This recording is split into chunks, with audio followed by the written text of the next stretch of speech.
As we begin to make progress on our journey towards becoming the very best version of ourselves, it's only natural that we start to get heady. We start to feel there's something special about us, that we are better than others. As we put our finances in order, as we are more disciplined to save, we spend less than we earn, and we watch the money pile up in our accounts.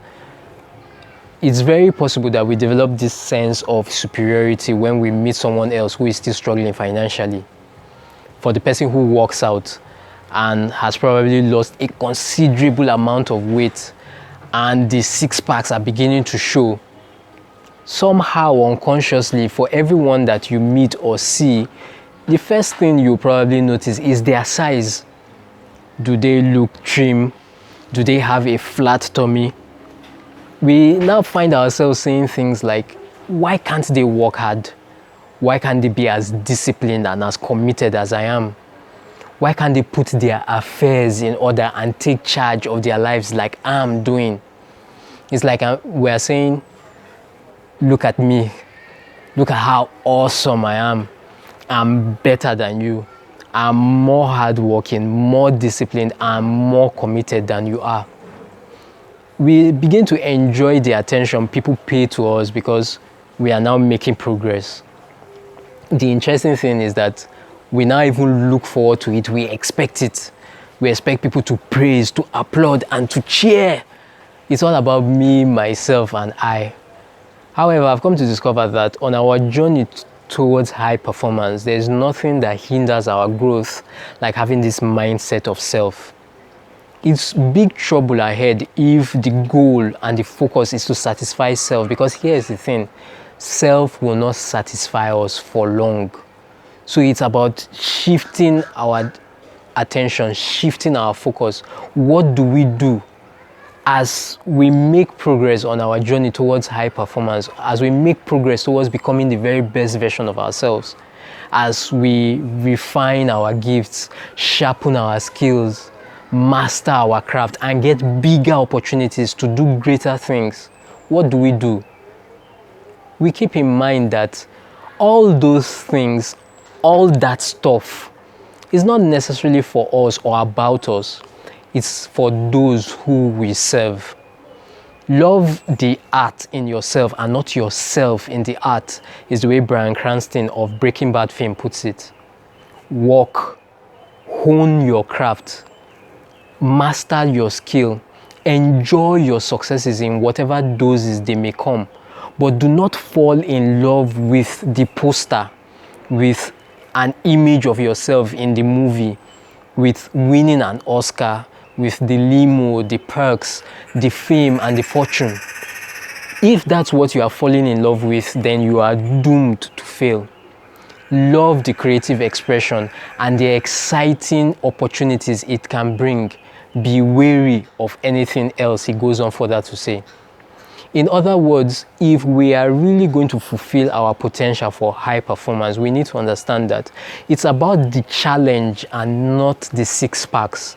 The six packs are great, but the six pack isn't an end in itself. It's simply a means to an end. The goal is not to have six packs so that we can take cool photos for the gram, so that everyone can see how awesome we are and how much better we are than them. The goal is creative expression and to add value to the lives of those around us. To realize that we should be kings in our minds, but do the work of a servant.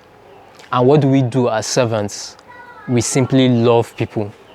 We love people for who they are. We do not pick on people, jump on their faults, or criticize their mistakes. We are easy on people because we realize that everyone has their own history to deal with. So what do? We simply let them be. We realize that having this mindset of service, having this mindset of giving, is what helps our life to grow and to expand, so that we have more opportunities to serve and to give. It was exactly this mindset of service and giving that helped me to prepare for, run, and actually finish the 2020 Lagos City Marathon. Because here is the thing, it was while running the race that I realized that there's a big difference between fact and fiction. All the while, what I had imagined Marathon D-Day to be was this long stretch of a crowd cheering us on until we got to the finish line. I never imagined that there would be long stretches of the road where there wouldn't even be one single onlooker in sight. I mean, the third mainland bridge was 13 kilometers, and for a major part of that stretch, there wasn't a single person in sight.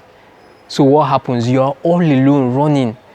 There are runners ahead of you, runners behind you, but you are all alone with your thoughts. And one thing I can assure you is that it's in moments like this that the feelings of giving up can weigh really heavy on you. Because you are all alone with those thoughts. There's no one to support you, no one to encourage you. And especially when you are such a person or an individual that looks forward to approval from others, that looks for the spotlights, the bright lights, and the cheering fans to pat you on the back with their likes, their shares, and their comments on your social media pages. So how do we find the strength to continue on our journey? How do we find that strength to keep pushing to becoming the very best version of ourselves? It's by realizing that we need to move that spotlight from ourselves to the process, to the craft, to the work, to the creative expression, and to those who we serve and that we bless. To realize that the praises, the applause, the pats on the back are just simply fringe benefits. If they come, great. If they don't come, still great. In fact, if it is negative feedback that eventually comes, wonderful. We are solid, unmoved, and unshakable as ever.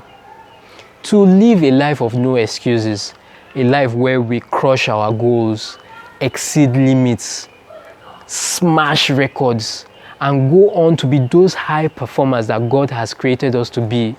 It's very helpful for us to remember that dreamers fantasize their self-importance. They think they are smarter than a whole college faculty.